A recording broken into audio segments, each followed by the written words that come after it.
Yoga Philosophy for Everyday Living, a podcast to bring the ancient wisdom of yoga to inform your everyday living on and off the mat. Hi, I am your host, Monica Phillips. So often we sabotage ourselves because of the chatter in our heads. This podcast will take you through the 8 limbs of yoga with leading yoga instructors and introduce you to executives who have brought yoga into their lives so they can thrive. Please listen, subscribe, and share it with a friend.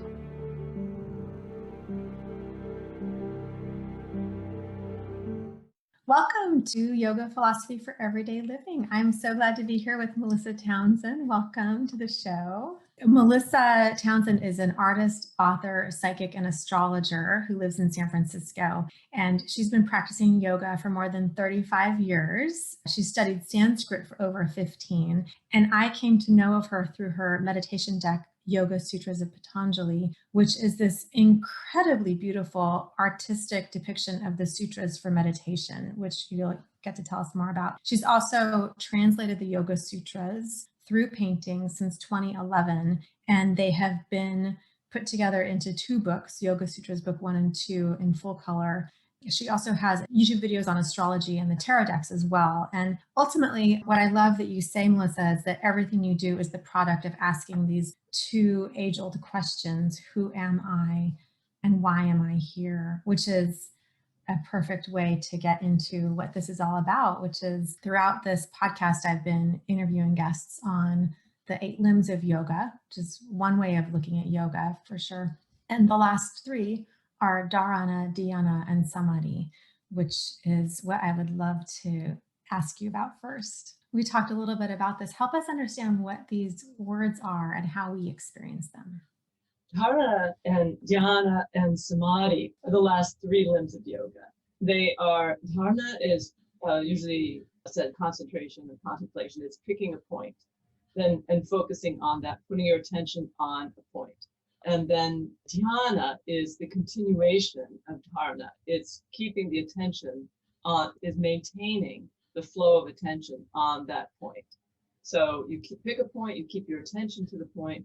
And then samadhi is when it all disappears. It's when through maintaining focused attention on a point, the barriers between yourself and it break down, and you have a profound experience of physical reality in which the barriers between yourself and that point can be a thing, the point can be an idea, it can be a mantra, but it can be the heart, it can be the third eye, the point can be whatever.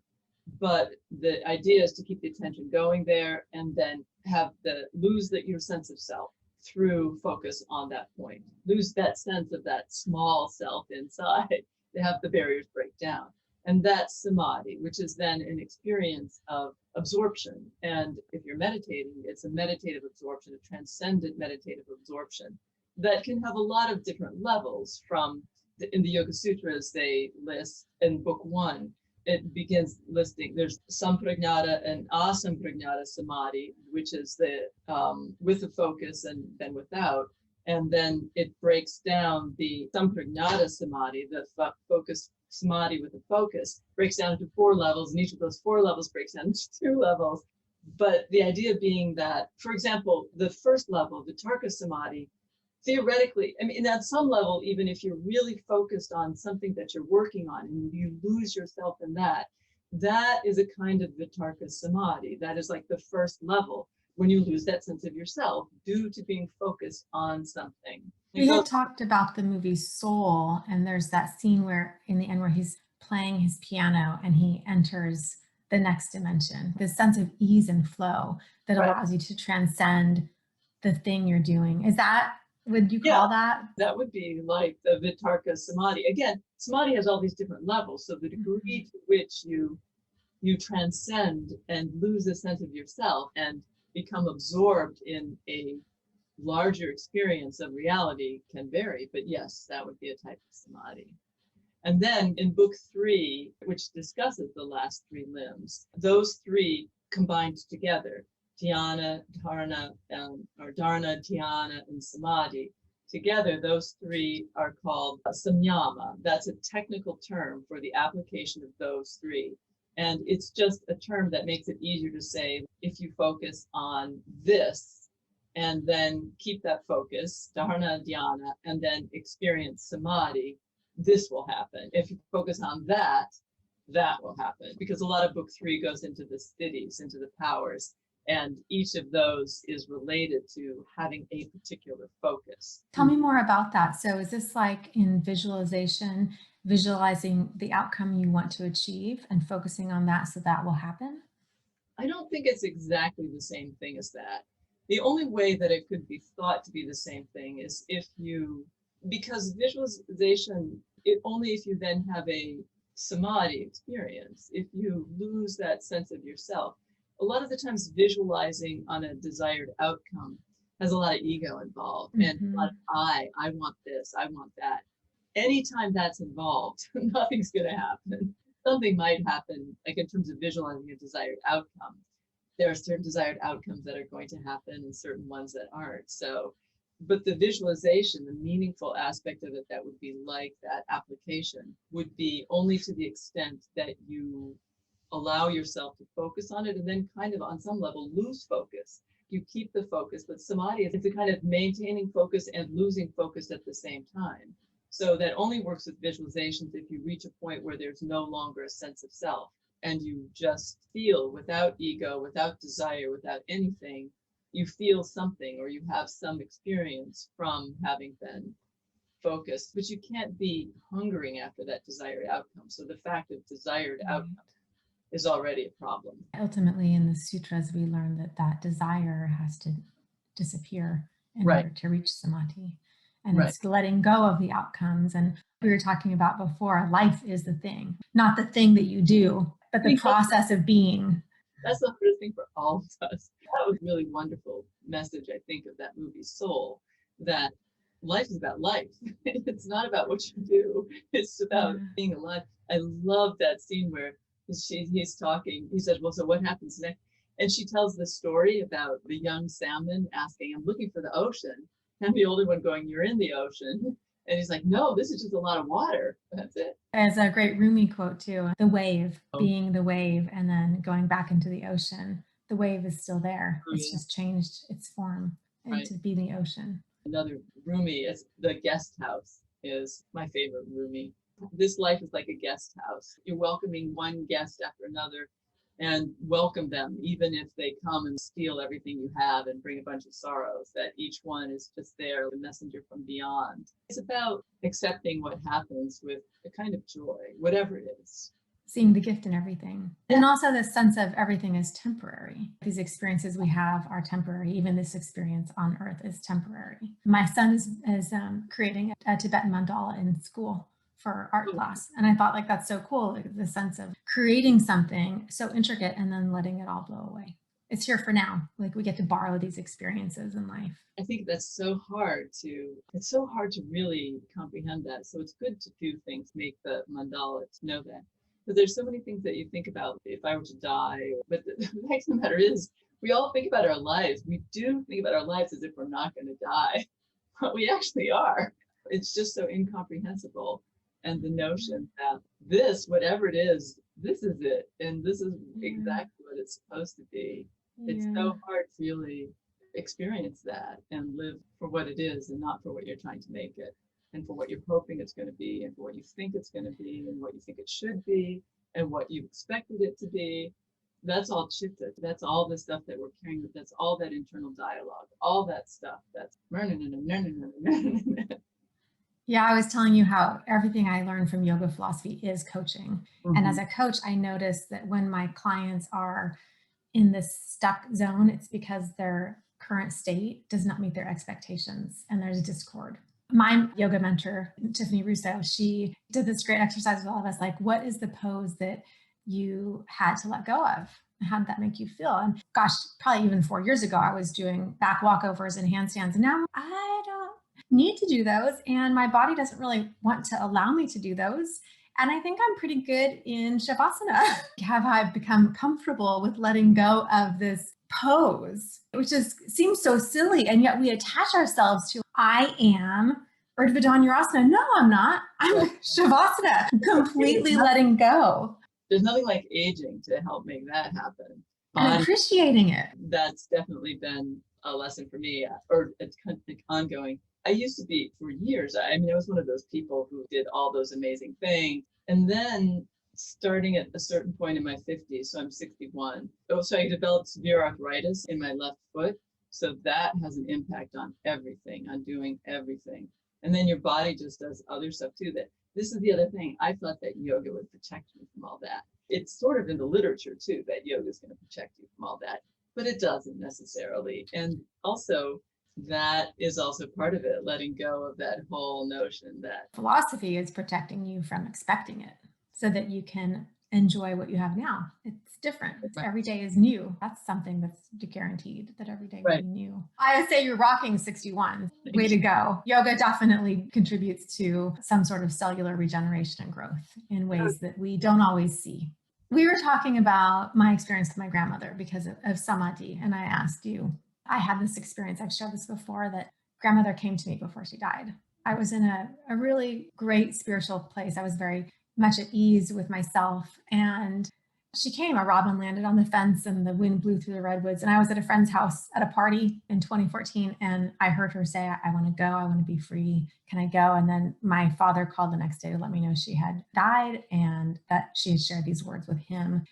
And it was really powerful. And before this experience, I wouldn't have known how to react to someone telling me about an experience like this. And I know that it seems crazy to so many people. And we were talking about that in terms of samadhi, this power of letting go of self to be more in touch with the universe.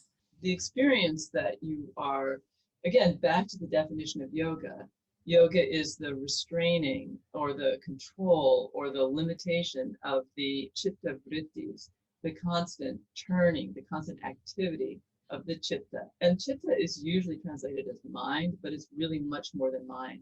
I like the translation of internal organ, like as if there were some internal organ that involves the mind and the thoughts and the feelings, thinking, feeling, and all that I-ness, the expectations, the planning, those are all thoughts, but there's an intangible quality. That's all chitta. So the idea is that by restraining the constant activity of all that internal stuff, you let it drop. And as you said, you get out of your own way. You get that by letting it drop, by controlling it, by letting it settle down, you get out of your own way, an experience of reality that is an experience of yourself that is not connected, that is bigger than that, that is endless, that is infinite and perfect and eternal, connected to everything, everywhere, that is indescribable as well, that you then experience that which is your true nature. And if you're there, if you're in that experience, the Yoga Sutras relate to Samkhya philosophy, and there's a whole technical explanation for how reality breaks down. And they have the Purusha, the soul, which is formless and which is what you're connected, what you want to identify with. And then Prakriti, which is everything else and is everything else, including your thoughts. But the idea being that once you drop that connection to Chitta, Prakriti becomes, you interact with reality at a place where it is no longer, where the boundaries are more flexible, are more fluid.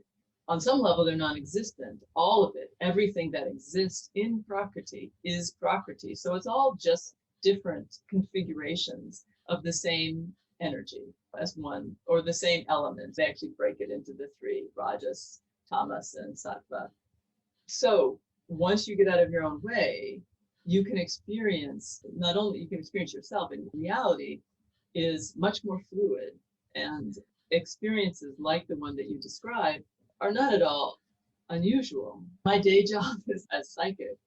That kind of thing is my stock entry. I'm like, yeah, that sounds right. I'm so glad to be able to share it with you. It's normal in an amazing way. I love it though. I love that kind of thing as part of life, and that we don't think that it is, and we don't think that it should be, but it actually is. And I think of it in coaching, and I know that we get in our own way and we prevent us from doing our best work, and that getting in the way is the ego. And I know this, we get in our own way. And it is ultimately these things that we're stuck on, these expectations. My yoga teacher in my Yoga Works 200, Mingsa Natsugo, she would say, maybe you want chocolate cake. And then it's okay. If you have chocolate cake, eat the chocolate cake, enjoy it. But if you can't get chocolate cake, don't be so overwhelmed with desire for the chocolate cake that you let go of other things along the way. Sometimes that desire is too much. We're human. Enjoy what you have. Enjoy it. Be grateful for it. And then if you can't have chocolate cake tomorrow, be okay with not having the chocolate cake. Or be okay with going full force and doing everything you can to get chocolate cake without being attached to the fact that you might or might not actually get the chocolate cake. But that's what you want, so go after it. But maybe you'll get it, maybe you won't. You have to let that desire then move you without being attached to the outcome. That's really the trick. I think that the kind of work that you do as a coach and the kind of work that I do as a psychic, this partnership work, so astrologically, that would be seventh house stuff. So what you see in the other is often what you need to see in yourself. And I was saying to you as well that it is not uncommon in my work as a psychic to find myself saying to people the same thing that I also need to hear. That is one of the gifts, that is a gift at least, of our shared humanity, that we are all on the path together, and that to say we're here to help each other, we can help each other, and we can help each other just by interacting and being aware of the interaction. And it's a gift. It's a gift to human interaction is a gift. A gift that we're all very aware of as a gift in these COVID isolation times. My mission is to create space for everyone to be seen, heard, and valued. That's the first part of it. And I think of what you said is that it's ultimately it's such a great reminder for me that people really do want to be seen. And witnessing someone else and allowing them to be present is so powerful for someone. Because then that gets back to also the soul, that the point is not really what you do with who you are. It's just being who you are. And of course, being who you are, you're going to do things. That's what human beings do things. But the point is kind of like my son, who's 19, was saying, I don't even know who I am. Look at all the things growing outside. The crocosmia growing on hockey, it doesn't know it's a crocosmia. The holly tree doesn't know it's a holly tree. It just is. Look at our cat, Chester. Do you think he asks who he is? He just is. And do we know what Chester is? Yeah, he's Chester. You just are what you are. The fact that we as human beings question it is access to a tool that we can use. But it's important not to forget that the fact of us is just as exciting and interesting as the fact of the rose bush or the grass or the sky or the cat. It's just what it is. And it's just amazing. I just finally watched Bridgerton, which is a very steamy show. There's a scene where the lead asks her mom about sex, and the mom's trying to describe it, and the mom is very timid about using any word that might convey any body part. And she says, it just is. You look outside and you see the lions, and then you meet lion cubs. They don't have anyone tell them what happens. It's just they figure it out. There are certain things that happen, whether someone tells you if it's going to happen or not. The issue of having a child, though, it is helpful to know that certain actions will lead to having a child. Tell me about your art and how you decided what inspired you to depict the sutras through art? What inspired me to work with the sutras was I had actually just finished painting the Shiva Mahinda Stotram, the 7 pounds, which took me a long time. In my study of Sanskrit, the particular tradition that I come from also teaches Sanskrit as a vibrational language, one that will move you forward on the path to enlightenment just by being around it. Sri Brahmananda Saraswati, my teacher's guru, said, if you want to change your life, put the Sanskrit alphabet up somewhere where you'll see it every day. You can see I have the Sanskrit alphabet back behind me. And the Sanskrit alphabet, just by itself, is actually a pretty amazing thing. There's a whole story around how I ended up painting the Shiva Mahinda Stotram, which totally kicked my butt.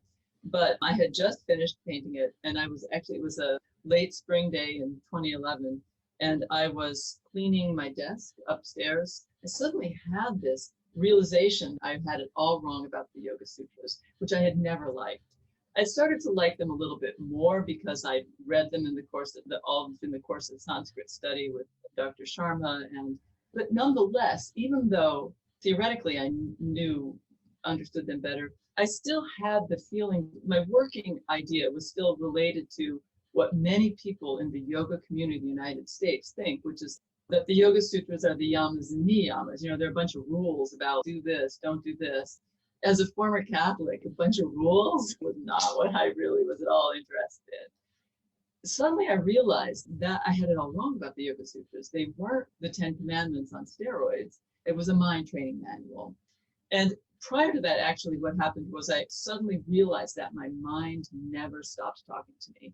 Again, so this is 2011, so I'd already been practicing yoga many, many years and meditating many, many years. You would think that I know that my mind never stops talking to me, but it was like it just suddenly hit me. Oh, right, that voice that's in my head right now saying, you know, why don't you put this, that over there and take care of this? And whoa, what are you going to do with that? Should you keep it or not keep it? Or I don't really know if that voice never stopped. Sometimes it was good and fun, and sometimes it was torment, but it still never stopped. And that it was the thing running my life. And I didn't even know for sure what else there was besides it. But I remembered that the first Yoga Sutra is yoga is the stilling of the movements of the mind. All right, I've been wrong about the Yoga Sutras. That's a mind training manual. I have to work with it. I have to figure out how to no longer be the one always kowtowing, the one always going along with whatever that voice inside is saying. I thought, okay, so I have to work with the Yoga Sutras. How am I going to do this? How am I going to make sure that I actually stick to it? Because I knew myself, I could just be working with the Sanskrit, but left to myself, I would probably not stick to it. There's a million other things that one has to do. So I thought, I know, I'll paint them. And I did have that voice in my head go, are you nuts? You just finished doing the Shiva Mahinda Stotram and it totally kicked your butt. Why would you agree to do that again? It's like, oh, no, I have to do this. I have to work with the Yoga Sutras. I'll just commit to book one. That's fine. That's just 51 paintings. So that was it. I began working with the Yoga Sutras via painting them as a way to anchor myself to the process of showing up for them, of working with them, of interacting with them. It was not about doing the paintings. It wasn't about it certainly wasn't about the books that I ended up doing or about anything like that. It was about a way to make sure to connect me to the process of showing up for the Yoga Sutras and therefore that spiritual practice as a way of grounding myself to a spiritual practice. So what changed in yourself throughout the process? Oh my God, it has a profound impact on every aspect of my life. So first of all, that was in the late spring. I spent most of the summer figuring out how I was going to do it because even if it's just book one, it's 51 paintings and I have a small studio.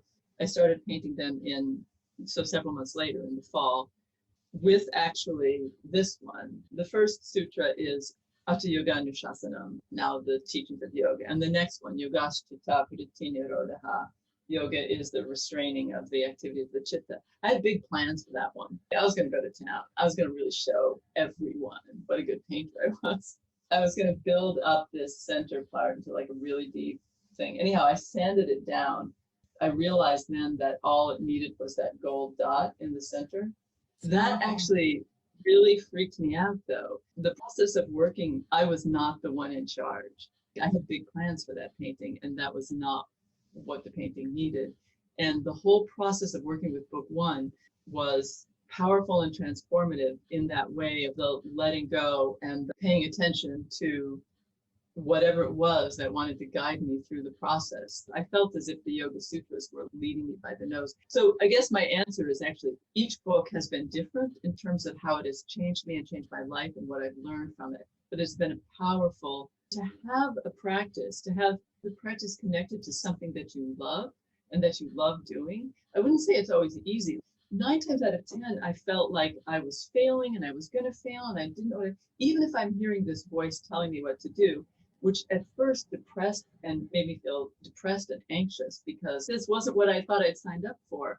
The process of showing up daily to a text and interacting on a personal level with whatever force it is behind that text or that text is trying to open you up to, however you can find to do that, whatever creative way is a way of personally engaging that it can't help but transform your life in so many ways that you can't even begin. It's like having a teacher.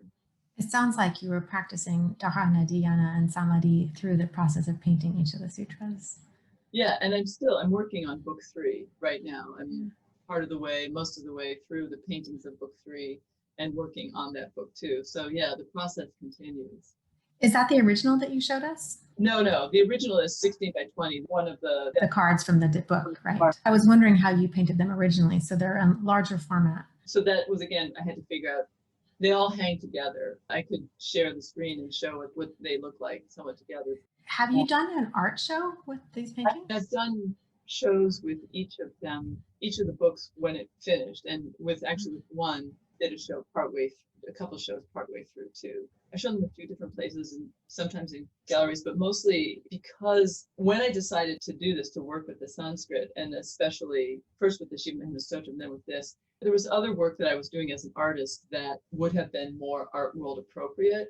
But initially I started working with the Sanskrit and paintings as a way of bringing that energy out into the world, that transformative energy as part of my practice, as part of my Sanskrit work with Sanskrit.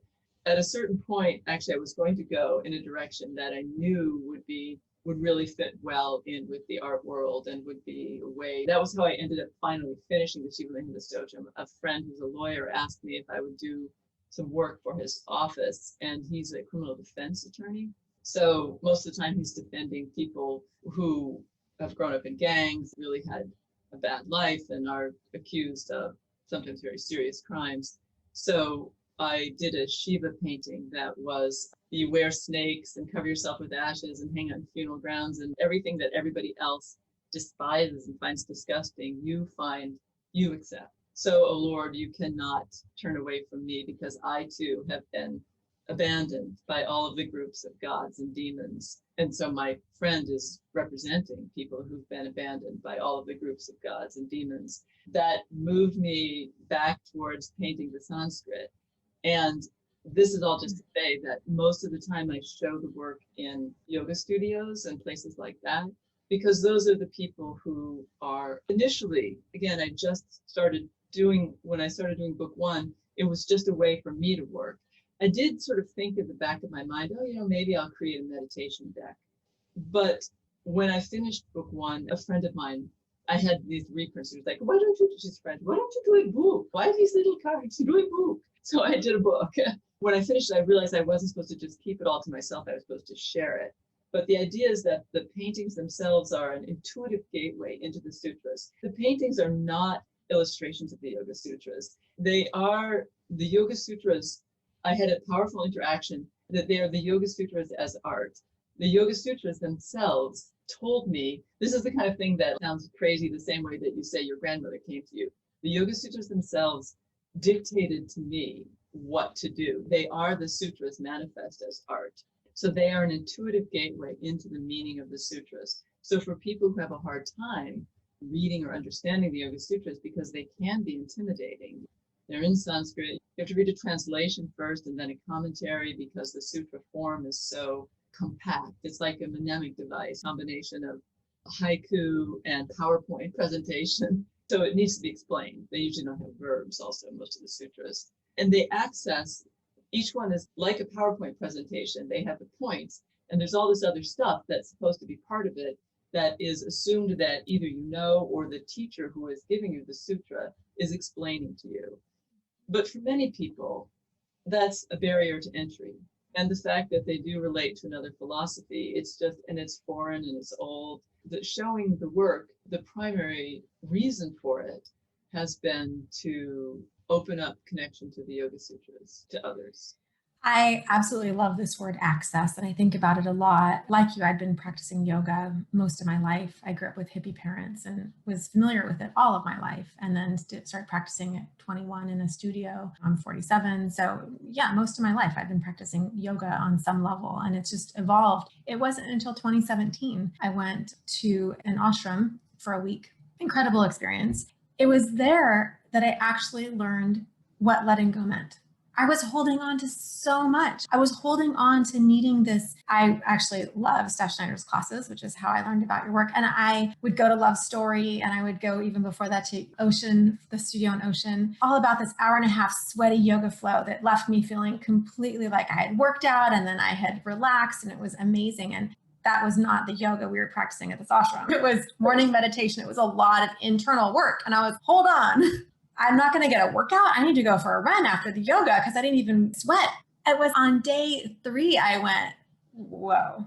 That's when I decided I would go through a certification. So I'm finishing now. I'll be done with my 500 hours of yoga on February 21st. And it's been incredible to bring this into coaching. It's why I started the podcast. I thought there's so much wisdom, even in the yamas and the niyamas. Ahimsa, do no harm. Well, how do we experience that? How do we see it? What does it mean for people? How do we let go of the chatter in our heads? The book, Ethan Kross is a professor in Ann Arbor, Michigan, and wrote this book, Chatter. There's so many different ways of getting this information.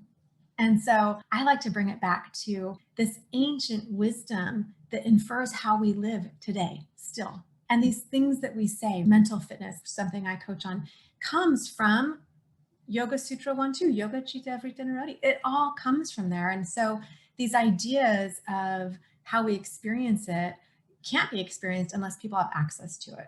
That's what I love about what you've done is art allows people to experience something differently than words. That vision that you give for people is inviting them in to say, here's a different way of experiencing this great wisdom that we all can benefit from if we let go of attaching it to Hinduism or Buddhism or all these things. It is all and none. Yoga, some of the yoga practitioners from 1,000 years ago were Hindu, were Muslim. They actually practiced yoga through Islam. So it's not attached to a religion. It doesn't have to be. It can be. And so it's this understanding really of what we gain when we stop controlling this internal dialogue and we return to our true self. We can say it, we can practice it. It's really hard to get there. And so it does take this constant practice. And I think as opposed to reading art, again, there's a long tradition of art and spirituality, or art and religion, which is not exactly spirituality, but is connected in a certain way. I'm a visual artist. So visual art, certainly, you look in churches and the mosques, actually, they don't have figurative art, but they have decorative art.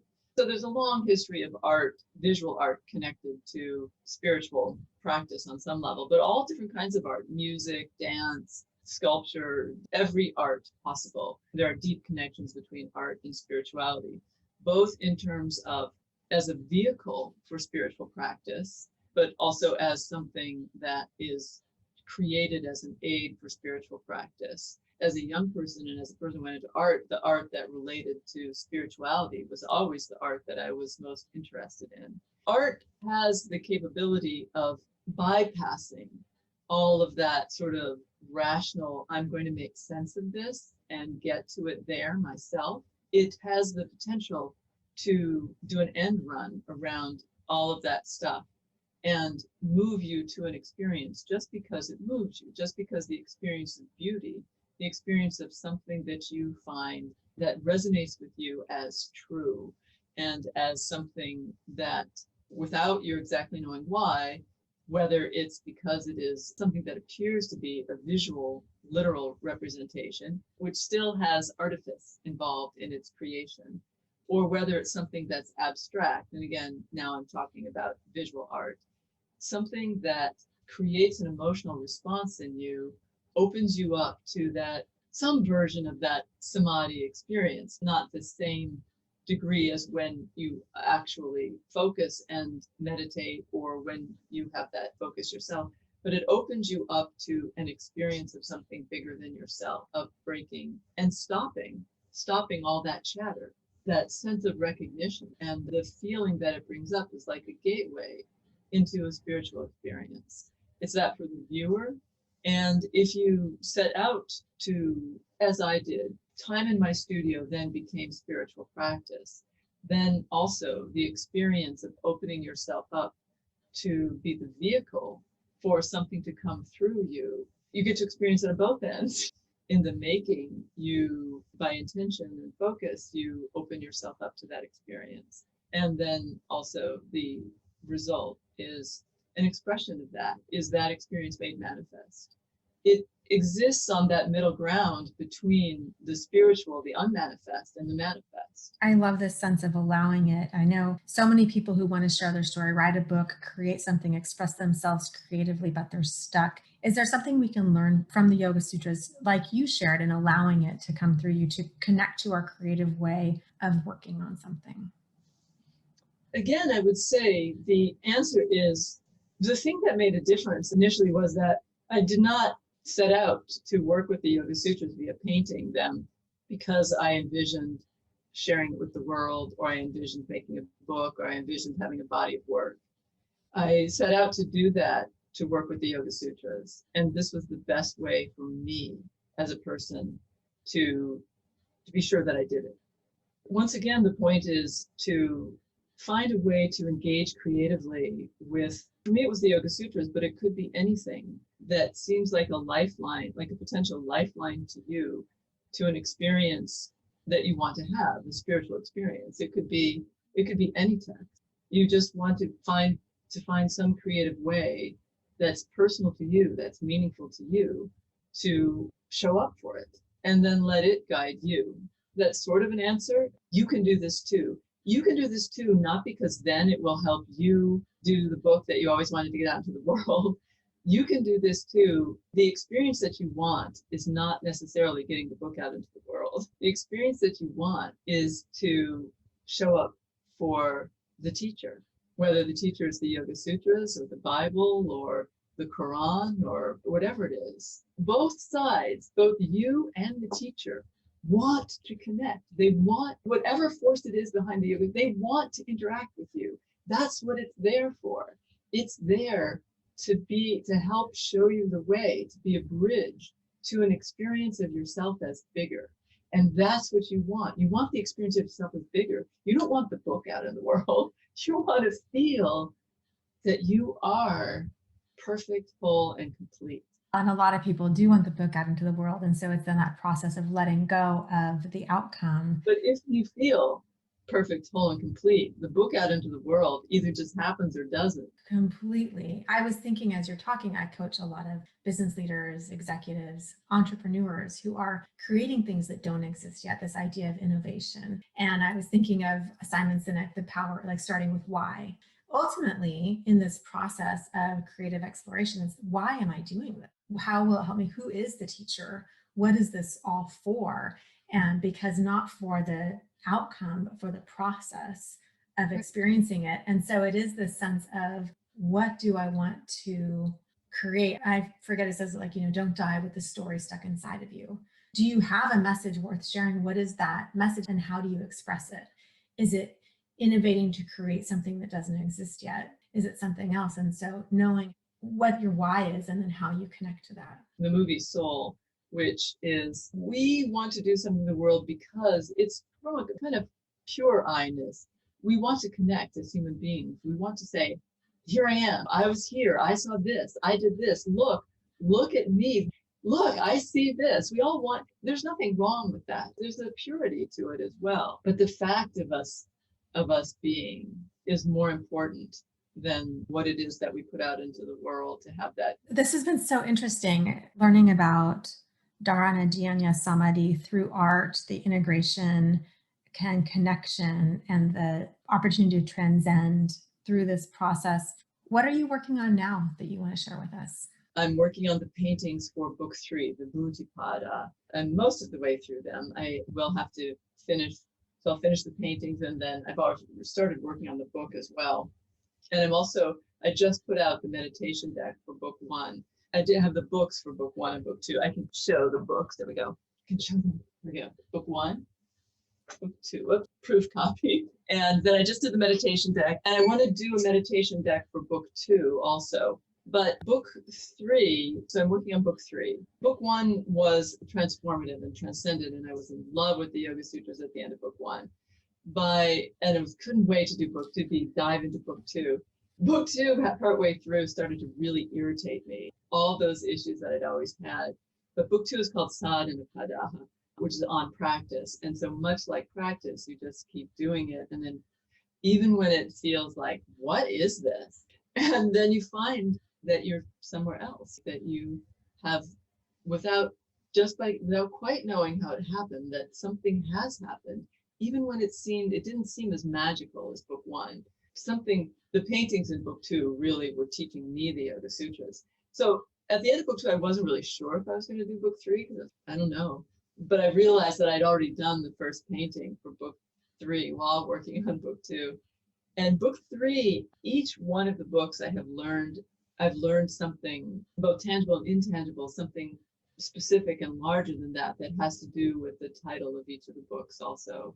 Samadhi pada felt very transcendent, and sadhana pada was very much about practice, and vibhuti. So vibhuti is usually translated as accomplishments or powers, but it's V, which is an intensifier, with bhu to be. So it's like an intensified or special or remarkable manifestation or way of being.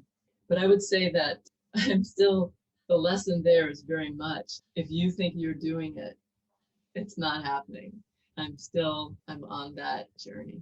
It's so wonderful to hear these experiences from you, Melissa, and even love how you say the words. You teach Sanskrit. How do you teach it? Privately, and then I do a lot of yoga teacher trainings. I'm going to do the Love Story yoga teacher training. I do a number of yoga teacher trainings, although we'll see what happens with the yoga world now. I've been doing it online since March. On YouTube, I have the Tarot series, which is great. I just have to say, it's the Heroes Through the Fool's Journey. It's a journey through the major arcana as a spiritual path.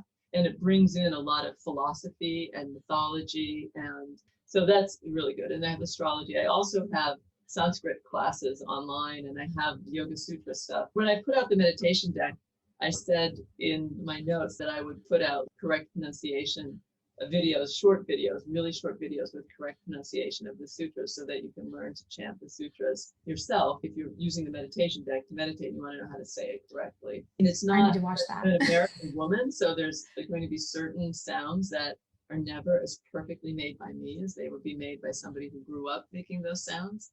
But at least you can say it correctly. I want to share one quick story because I love what you say about tarot and psychic readings and spirituality. And ultimately, all of the religions have a mystical sense to them. Sometimes they don't get the attention that I think they maybe deserve. What I find so magical about this, which is in yoga, it's the mystical version of Hinduism, is that it requires faith. And ultimately, that's what we all need, is faith in things that we can't see or feel. I love neuroscience. I work with a lot of very cerebral thinkers. So I bring in data to help explain it. And I read this example in Jamil Zakai's book, The War for Kindness, and he works at Stanford with Carol Dweck. And his book is great. And he shares these real life examples of how we experience these things. And in the sense of faith, he talks about explorer in 1912, I'm forgetting his first name, Wegener, who was measuring ice caps. And when he would let off explosives, he noticed the ripples in the ocean's floor, and that the patterns actually matched the west coast of Africa, moving along to the east coast of South America. And in 1912, he created the theory of Pangea. But we didn't believe him until 1967, when other scientists created this research and shared why and how this worked, and that the continents were drifting. And actually, the North American continent has moved almost 4 feet in my lifetime. I think it's pretty extraordinary that there are these things that are incredibly real and tangible, and we can't see or feel them. And we know in neuroscience, our gut transmits information up the vagus nerve to our brain. Our gut and our brain developed in utero together. We have more neurons in our gut than anywhere outside of our brain. And that's powerful. This gut instinct isn't something that is fake. It's incredibly real.